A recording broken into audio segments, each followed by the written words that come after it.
everyone, Claire here for day 25 on Healing from Within Tips and Techniques for Transformation.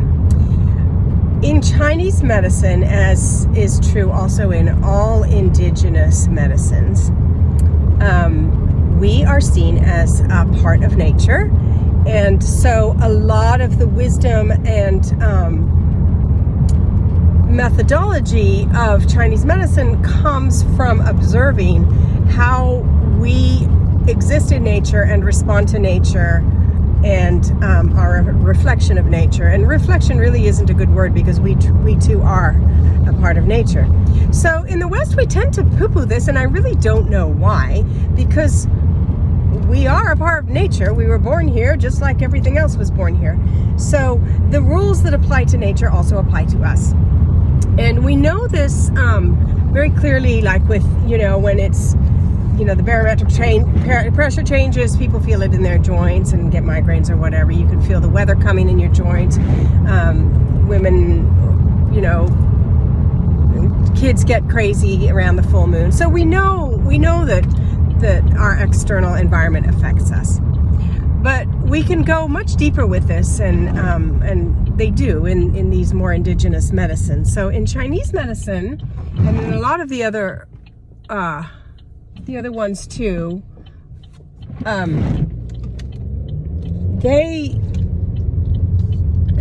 think all the ones that I've studied, the fall is the time for,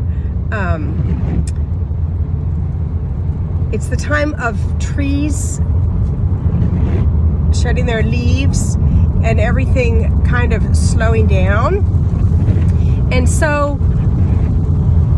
we see that reflected in our bodies too, because this is a time when there's a lot of respiratory stuff going on, because our lungs, if you actually look at our lungs, if you Google a picture of the lungs and look at the bronchioles and inside the lungs, they look like little trees.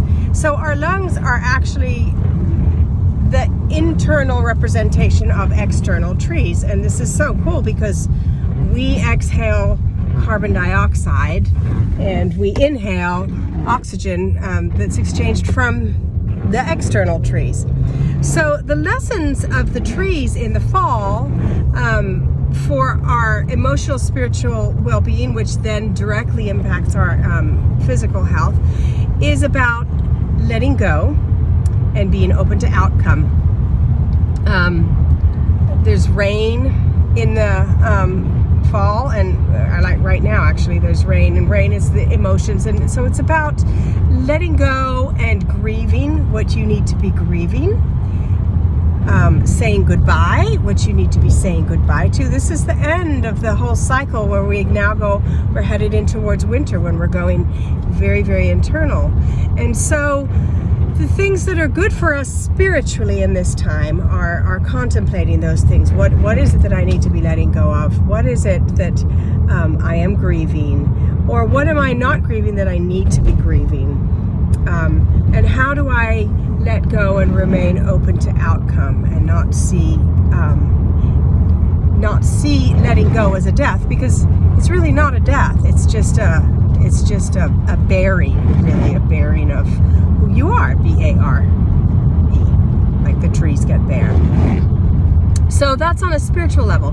Then on a physical level, it's important to nurture those things that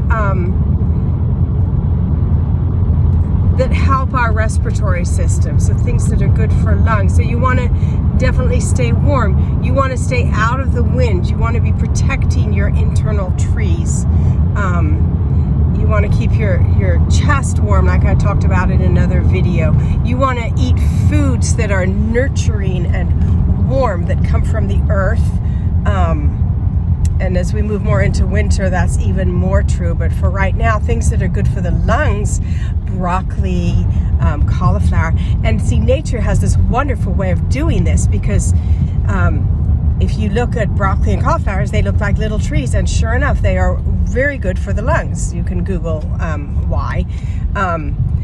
But so nature has done this. Walnuts look like little brains, and sure enough, they're good for the brain. Eggplants look like little uteruses, and they're wonderful for uterine blood flow. So, so for the lungs, you want to be eating things that look like little lungs. So broccoli and cauliflower, and then also just warm, nurturing soups and stuff. And then on a physical level, on a spiritual level, just be asking yourself, what is it that I need to be letting go of in this time, and how can I nurture myself in that process?